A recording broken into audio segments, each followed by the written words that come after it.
para que usted forme opinión, análisis. ¿Cómo no? Y estamos en análisis en detalle, y nuestro invitado de hoy es Juan Carlos Grillo. Juan Carlos Grillo. ¿Quién es Juan Carlos Grillo?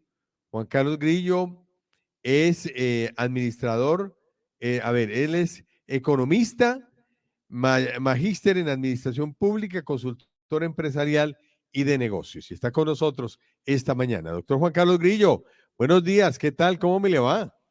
Buenos días, Leonel, ¿cómo le ha ido? Muy bien, ¿y usted qué tal? Muy bien, gracias. Sí, señor. Encantadísimo de tenerlo acá con nosotros esta mañana para analizar el tema de las concesiones en Colombia. Las concesiones, bueno, yo recuerdo la concesión de autopistas del café, que eso fue un negocio que lo hicieron hace muchos años y del que fue partícipe un exministro de Estado y hablaban de que eso lo habían hecho prácticamente con la cédula. Esas concesiones, pues, hombre, deben revisarse sin duda alguna, doctor Juan Carlos, ¿no? Primero, saludarlo, el gusto es mío, a usted y a su audiencia. A ver, las concesiones no son ni buenas ni malas en sí mismas, son un instrumento de inversión, de colaboración entre el sector privado y el público.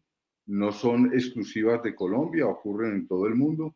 Lo que hay que hacer es que sucedan bien y que se diseñen bien y que se estructuren bien y que cumplan con los objetivos para los cuales fueron establecidas. Ese es como el normal, el regular acontecer de un negocio de esos donde el gobierno y el sector privado se ponen de acuerdo para poner recursos e invertir y maximizar los recursos de una economía en beneficio de los ciudadanos. Ese es el propósito de una concesión. Sí, ¿y si se cumple o no? Pues en general sí, yo creo que Colombia ha tenido un buen suceso en materia de concesiones, sobre todo en temas de infraestructura. No basta sino recordar lo que era la malla vial principal de Colombia antes de 1991 y lo que en general es hoy, o las personas que se desplazan por ciertos corredores viales, la utilidad que encuentran en él. Me acuerdo que la primera que hubo, en realidad, fue la recta o la doble calzada Tuluá-Buga. Buga-Tuluá, no sé si usted recuerda. Sí, sí. Como concesión, pues, y sobre esa se montaron, digamos, muchas otras. En general, han funcionado bien, vuelvo y le insisto, pero hay alguno que otro caso en el cual pues no se han cumplido necesariamente los objetivos.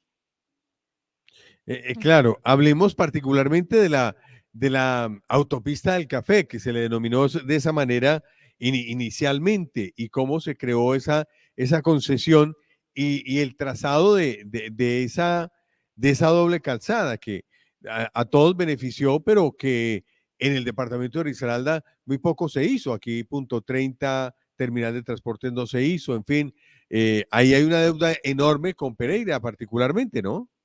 A ver, Leonel, yo creo que esa concesión está en deuda con toda la región, me excusa. Eso en realidad no es una autopista, es un nombre muy grande para una carretera que tiene en unos tramos una doble calzada, en otros calzadas sencillas, sin par vial, y que en general ha sido muy, ¿qué expresión buscara yo para que no se pongan bravos? Ha sido más bien tacaña. Y francamente, en general ha operado con los recursos que se han generado en los peajes. Y particular y especialmente con Pereira, donde había contemplado desde el principio una variante que se denominó en ese momento la variante sur, que evadía Pereira y le evitaba a Pereira pues el volumen de tráfico pesado que hoy tiene que sufrir y padecer por cuenta de ello.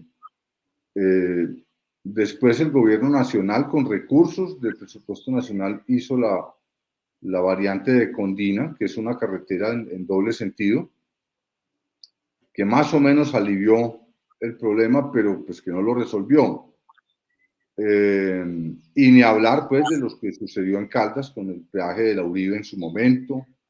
En fin, esa es una concesión que francamente es de las que usted denomina se entregaron con la cédula en principio. Eso ha cambiado de dueño, ¿no? Odinsa hoy en día no es de los mismos propietarios que eran cuando comenzó la concesión, pero sí uno podría afirmar que para la época esa concesión fue armada, digamos, para entregársela a unas personas con la cédula, eso es verdad. Sí, claro. Y lo del trazado, yo recuerdo que hace algunos años se habló mucho del tema del peaje de Circasia, conocido también como el peaje de Cruces. Allí hubo muchos problemas porque además nos metieron uno de los peajes más costosos del país y se mantiene de esa manera también, o sea, con un costo exorbitante que limita mucho la competitividad entre regiones, entre el Quindío y el departamento de Risaralda de manera muy particular, ¿no? Sí, es carísimo. No solo eso, en general los peajes de la concesión son muy caros y no se compadecen con las obras que finalmente se hicieron. A mí me da pena pues decir eso. El doctor Juan Guillermo Ángel ha dicho, y creo que a usted se lo ha dicho varias veces, que Pereira quedó encerrada en peajes, lo cual es verdad. Y en realidad la concesión no le ha traído a Pereira ningún beneficio. Yo le hacía una reflexión a un amigo el otro día que me dijo que esa era la concesión con mejores indicadores de servicio que había.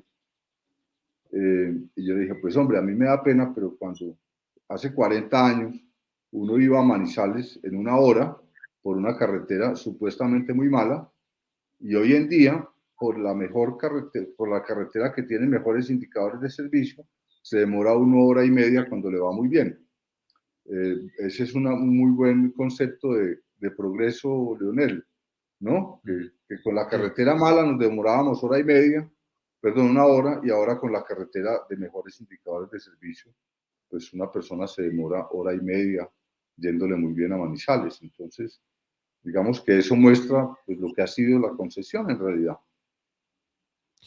Claro, una concesión armada desde hace muchos años, pero que, y me voy a detener en el trazado de Punto 30 Terminal de Transportes, que venimos con una vía en doble calzada y nos encontramos allí en un cuello de botella. Eso también lleva a que los trancones hayan aumentado de manera considerable, ¿no? Claro, porque a Pereira le cae un tráfico muy numeroso y en algunas ocasiones pesado, y entonces sigue la concesión por vías internas de Pereira y de Dos Quebradas hasta desembocar allá en, en la Macarena, en Dos Quebradas, arriba, en la Romelia. Sí. Ahí es justamente donde estaba contemplada desde un principio la variante sur, que se desprendía ahí en Punto 30 y rodeaba Pereira por el suroriente para desembocar a la Postrera, entiendo. Y esa es una obra que se quitó, creo, en el primer otro sí que le hicieron a la carretera.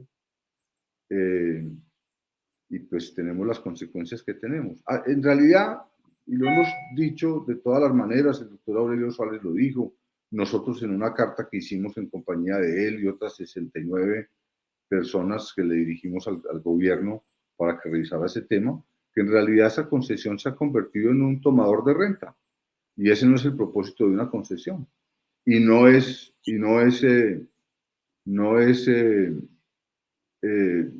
digamos, justo con Pereira y con la región en general, que en una región que es vital para el desarrollo de Colombia, que es tránsito obligado entre el puerto de Buenaventura y el centro del país, pues tengamos una carretera de esas características y esas condiciones, aunque nos quieran decir que es de primer mundo cuando no lo es. Aquí Aurelio Suárez comentó acerca de autopistas del café como concesionario y decía algo que en lo que pues muchas personas se identifican y es que, bueno, como una afrenta para la misma región, es que Autopistas del Café, lo único que tienen 2 quebradas es su sede, una sede administrativa muy amplia, que es de donde regula los trabajos y sobre todo los logros en materia económica que obtiene esa concesión, ¿no? Sí, eso es anecdótico. Eso es anecdótico. Pusieron eso ahí para significar que tenían algún miramiento especial con Pereira. Incluso los gerentes de Autopistas del Café han sido pereiranos, ¿no? Ahí estuvo el doctor Vallejo Monsalve, que fue, creo, uno de los primeros gerentes de esa concesión, y después ha habido otros que supuestamente son de aquí, pero poco les duele Pereira, parece, porque la concesión en realidad no ha beneficiado a esta ciudad, para ser franco.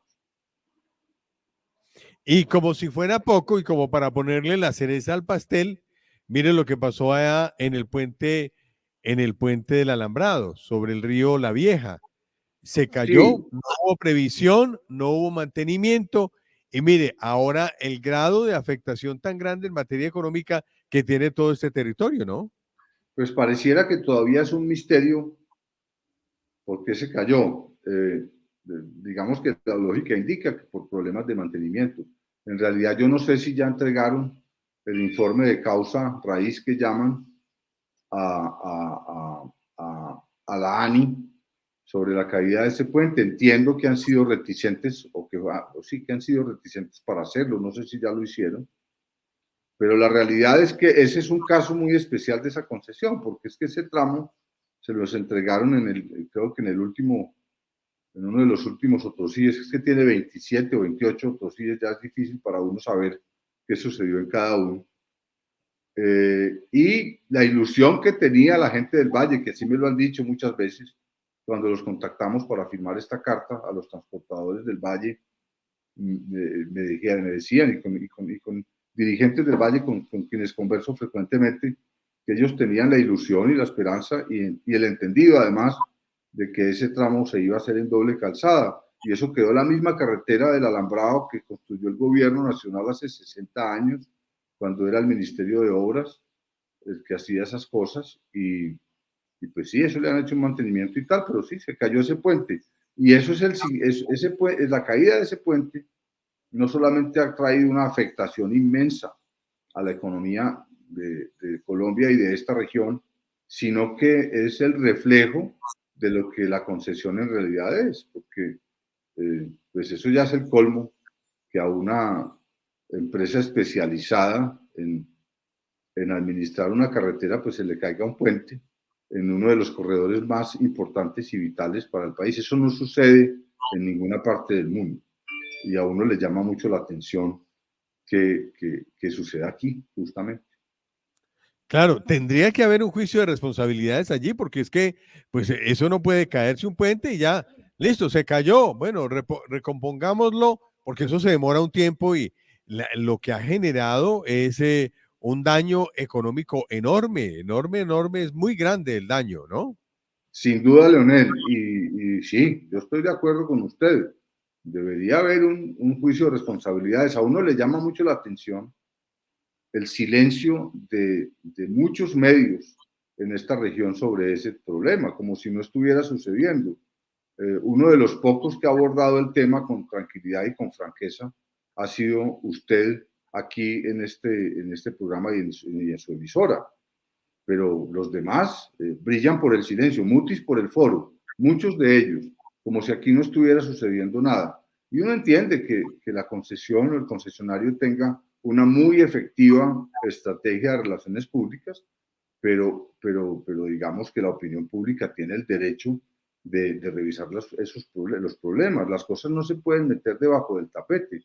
Y allí evidentemente hay un problema.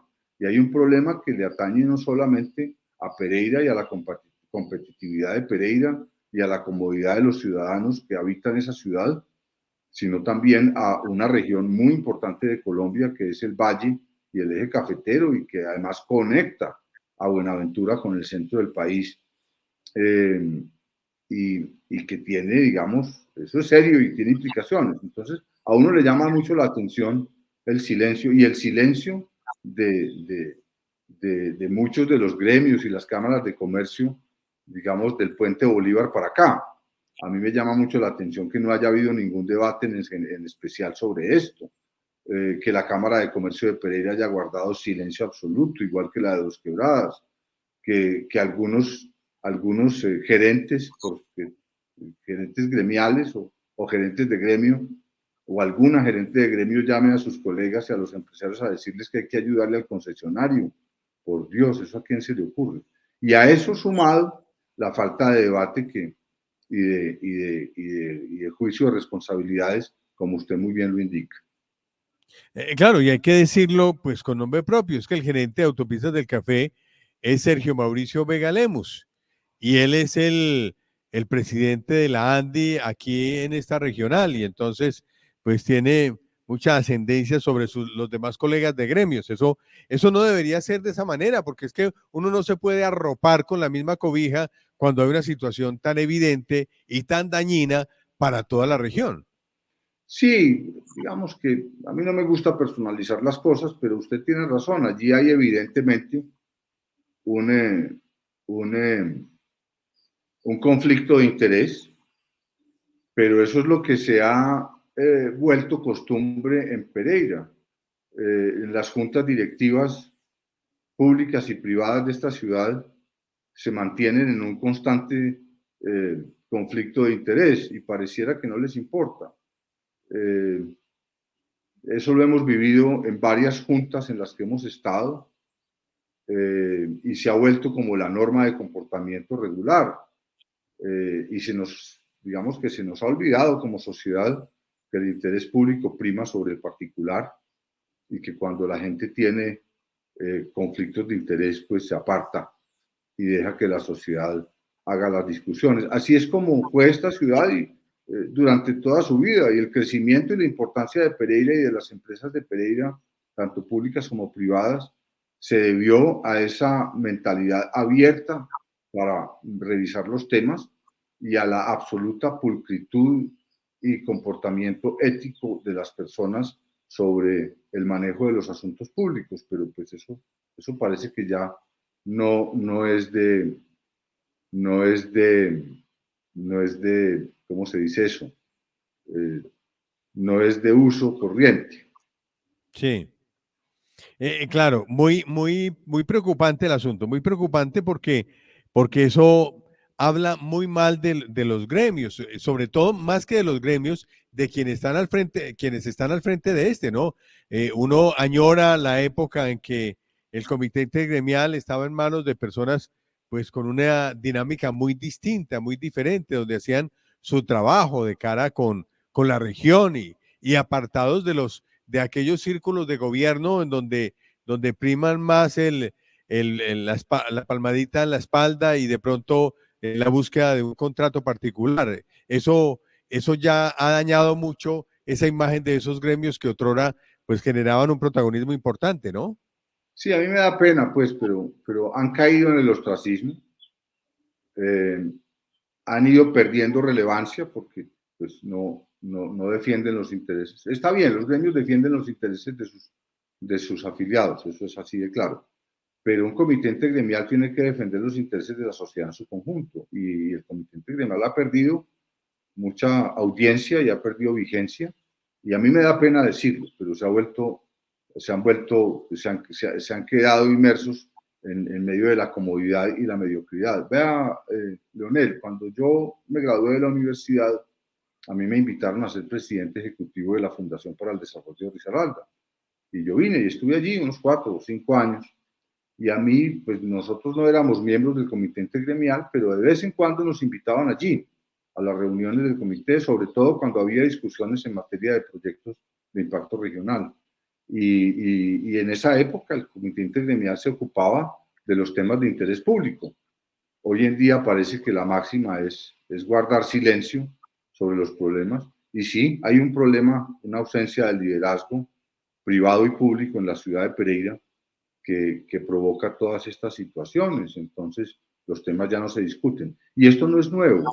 Digamos que tienden mucho a premiar la posición del amigo en vez de defender las posiciones de Pereira. Eso sucedió también cuando se hizo la propuesta de la construcción de un barrio en los predios del Batallón San Mateo. Salieron, me acuerdo, en su momento, los dirigentes gremiales y del comité intergremial a defender al funcionario amigo, a salvar la cara del funcionario amigo en detrimento de los intereses de la ciudad de Pereira. Entonces, eso no es nuevo, Leonel. Desafortunadamente en esa situación se encuentra la ciudad y la región. Sí, pero hay que decirlo, hay que denunciarlo, hay que visibilizarlo y sobre todo, pues, porque no podemos normalizar cosas que no están bien para la región, porque aquí el interés general tiene que estar por encima del particular, ¿no? Así es, de acuerdo, y por eso nosotros nos movilizamos, unos ciudadanos que hoy no tenemos ninguna responsabilidad pública, pero que hemos ejercido liderazgo o hemos tenido responsabilidades públicas en el pasado, nos movilizamos y nos juntamos con dirigentes y empresarios importantes del Valle y del Quindío y le mandamos una carta al gobierno para que tome cartas en este asunto. Pero en realidad lo que está sucediendo con la ausencia de discusión pública sobre un asunto que le atañe a los intereses de esta ciudad y de la región y del país, digamos que se debe a esto que hemos estado conversando, y es al ostracismo y a la mediocridad en que han entrado la dirigencia privada de esta ciudad. Por último, doctor Juan Carlos, ¿la carta en qué términos está dirigida? O sea, ¿se pide, como alguien lo ha advertido, la cabeza del gerente de la concesión? ¿Se pide que la concesión no sea prorrogada? Porque hasta donde tengo entendido, está por terminarse esa concesión. A ver, nosotros no pedimos la cabeza de nadie, entre otras cosas porque pues los señores de Odinsa verán a quién designan de gerente de su negocio y la concesión es propiedad de Odinsa, que es una empresa privada. Luego, nosotros no entramos en esa discusión, ni pedimos la cabeza de nadie, ni esta es una discusión de carácter personal. Nosotros sí le pedimos al gobierno que haga una evaluación del estado de la concesión, que mire todas las dificultades que ha tenido y que busque alternativas para rescindirla antes de que termine, que se termine en el 2027. Eso sí se lo estamos solicitando al gobierno. Y adicionalmente le estamos solicitando que haya una evaluación con la sociedad civil de esta región de cuál es el tipo de concesión o el modelo que vamos a tener de carretera para eso que denominan autopistas del café hoy día, que puede involucrar incluso otros corredores viales que son muy importantes en esta zona y que allí no están incluidos, a partir de 2027, que es cuando se termina el periodo de esta concesión. Y que no nos vayan simplemente a decir que se sentaron en una oficina, en un despacho de la Agencia Nacional de Infraestructura, 3 abogados y 2 personas, y firmaron un otro sí por otros 7 o 10 años de una concesión que ya está pasada de que se haya terminado y que debe concluir y que no debe ir más allá del año 2027. Eso es lo que nosotros le pedimos al gobierno en esa carta. ¿Cómo no? ¿Y quiénes la firman? ¿Dirigentes gremiales, empresarios? Sí, ¿Quiénes? son 70 personas. Yo no sé si a usted le llegó copia de la comunicación. Si no le llegó, se la hago llegar. Ahí firman personas que son, digamos, dirigentes, que han sido dirigentes, que han ejercido liderazgo, empresarios, ingenieros, empresarios del Quindío y empresarios del transporte del Valle. Que yo recuerde, es que pues 70 y muchos de ellos no los conozco, pero que yo recuerde, de Risaralda, que yo recuerde, firmó el doctor Guillermo Botero Mejía, el doctor Juan Guillermo Ángel Mejía, el doctor Aurelio Suárez Montoya, firmó el presidente de la Junta, el doctor Cifuentes, presidente de la Junta de ACOPI. Fue el único dirigente gremial que en realidad nos acompañó en esto. Empresas de turismo muy importantes, el doctor Javier Antonio Mejía. Por el Quindío, un número muy importante de empresarios del turismo y de propietarios de fincas que tienen negocios de agroindustria que se ven afectados por el cierre de esa vía. Y del Valle, el señor gerente del terminal de transportes de Cali, el doctor Ivanov Rusi, varias empresas de transportadores del Valle y el gerente de la terminal de transportes de Pereira. ¿Cómo no? Doctor Juan Carlos, pues mil gracias, muy amable por permitirnos el diálogo hoy en Análisis. Muy amable y seguiremos muy pendientes, ¿no? No, a usted, Leonel, le agradezco mucho. Yo hacía muchos años no tenía la oportunidad de conversar con usted. Le agradezco mucho que me haya invitado a su programa, que es un programa muy visto y muy oído en la región y en el cual pues yo debo felicitarlo porque usted hace un esfuerzo inmenso por poner sobre el tapete los problemas y hacer análisis y buscar conceptos diferentes y hacer discusiones que son benéficas para el buen desempeño de la sociedad civil de esta región. Mil gracias, muy amable. Feliz día. A usted feliz día, muchas gracias.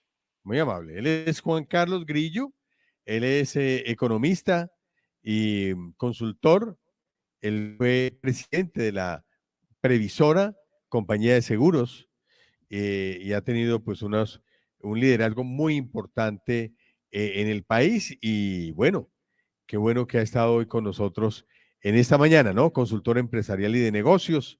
Igualmente ha sido presidente ejecutivo de la Fundación para el Desarrollo del Risaralda, una entidad que fue también muy importante en su tiempo, ¿no? Sí, señor, con una trayectoria en Risaralda y a nivel nacional bastante reconocida. Bueno, lo que piden, según lo que dice él, es que se cinda el contrato de concesión con Autopistas del Café antes de que concluya en el 2027. Sí. O sea que, claro que sí. Una O sea, concesión muy tacaña muy con la tacaña, región. dice Sí. él, demasiado tacaña. ¿Cómo no? A ustedes mil gracias por la atención dispensada. Somos Laura Daniela Hernández, Daniela Díez, Marta Salazar y Leonel Arbeláez. Mil gracias, muy amables. Camilo Arango también ha estado con nosotros. A ustedes les deseamos un feliz día. Chao. Análisis. Los temas de actualidad tratados con profundidad para que usted forme su propia opinión. Análisis.